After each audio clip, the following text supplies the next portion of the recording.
आज सांगोला शहरामध्ये जी काही तुमच्या अंतर्गत कारवाई करण्यात आली आहे, ती कारवाई कशा पद्धतीची आणि कशा स्वरूपामध्ये करण्यात आली?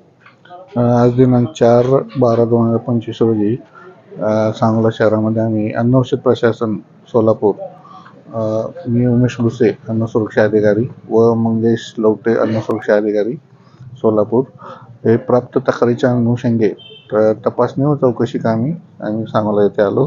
सदर ठिकाणी तक्रारीच्या अनुषंगे आम्ही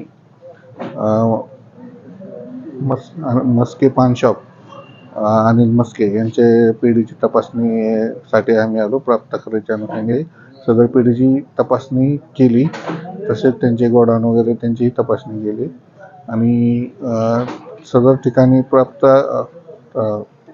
तक्रारदार यांची तात्काळ मागणीनुसार आम्ही राजमाता स्टोर्स धनगर गल्ली सांगोला येथेही प्राप्त तक्रारीच्या अनुषंगे तपासणी कामी आलो असता सदर पिढीची तपासणी केली.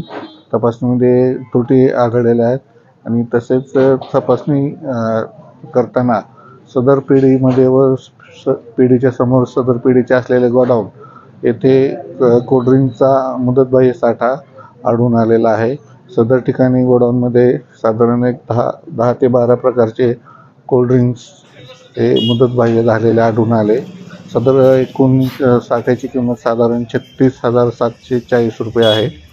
सदर साठा हा मुदतबाह्य असल्याने व तो खाण्यास लायक नसल्याने सदर साठा जागेवर आम्ही ओतून नष्ट केलेला आहे. त्यामध्ये स्प्राईट, थम्सअप, मँगो, जिरा सोडा, थम्सअप आणि काही एक चॉकलेट आहेत, स्टिंग आहे, जे हे मुदतबाह्य झालेला साठा आहे. तो आम्ही जागेवर नष्ट आता केलेला आहे. त्याच्यामध्ये गोवा गुटखा यासारख्या पदार्थांची काही दुरुस्ती झाली आहे का? नाही, सध्या आम्हाला कुठलाही प्रतिबंध साठा आढळून आलेला नाही. कोणाच्या सांगण्याने कारवाई करण्यात आली? प्राप्त तक्रारीच्या अनुषंगाने आम्ही कारवाई केली. सांगोल्यामध्ये जी आता तुम्ही तक्रार केलेली आहे, अशा पद्धतीची तक्रार नागरिकांना करायची झाल्यास तुम्हाला तक्रार करावी लागते की तुमच्या विशेष पथकाकडून तुम्ही? आमच्या तपासण्या वरचेवर चालूच असतात त्या अनुषंगे, पण जरी कुणाला तक्रार करायची असेल तरी त्यांनी अन्न औषध प्रशासन सोलापूर येथे पत्राद्वारे वा ईमेलद्वारे संपर्क साधून तक्रार करू शकता. तक्रारदाराचं नाव गोपनीय ठेवता येतं का उघडपणे सांगता येतं? तक्रारदाराचं नाव आम्ही गोपनीय ठेवू. गोपनीय.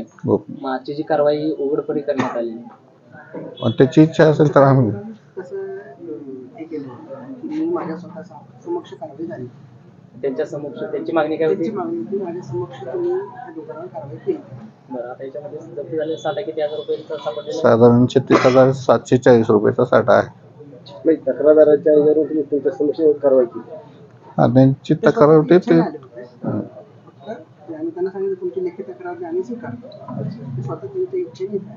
मग आता सांगोला शहरामध्ये अशा अनेक पद्धतीची जे काय अवैध धंदे चालू आहेत, मग त्याच्याकडे तुमच्या पद्धतीने कारवाईची म्हणून कशा पद्धतीने तुम्ही राबवणार आहे? यापुढे आम्ही अवैध धंदे म्हणण्यापेक्षा प्रतिबंधित अन्न पदार्थ जे आहेत त्याच्यावर आमचे याआधीही कारवाई झालेल्या आहेत. त्या अनुषंगे इथून पुढेही कारवाया सुरू राहतील.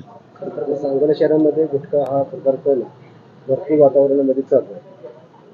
लोकांकडून जनतेकडून असं कुजलं जातं की कुठलीही त्यांच्यावर कारवाई होत नाही आणि ते स्वतः विक्री करणार ते म्हणतात की आमच्या हप्ते चालू असल्यामुळे आम्हाला काही टेन्शन नाही. या बाबतीत कुठलंही तथ्य नाही. या सांगोला शहरात याआधी मोठ्या आम्ही रेड केलेल्या आहेत अन्न औषध प्रशासन सोलापूरकडून. जरी इथून पुढे कुणाला काही त्याबद्दल माहिती असेल तर त्यांनी माहिती द्यावी, आम्ही त्याच्यावर कारवाई करू.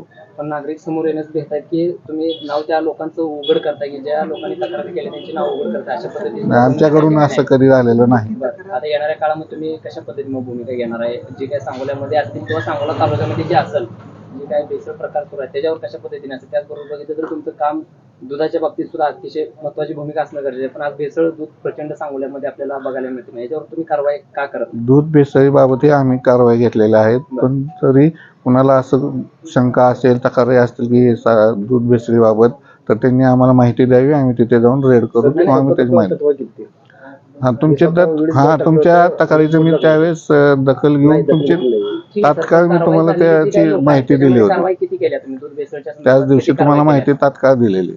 दूध भेसळच्या संदर्भात कारवाई किती झाली तुमच्या गेल्या 4 महिन्यामध्ये? सध्या माझ्याकडे आता डाटा नाही आहे किती झाले वगैरे. बरं. नाही तेवढं आमचं एक रिक्वेस्ट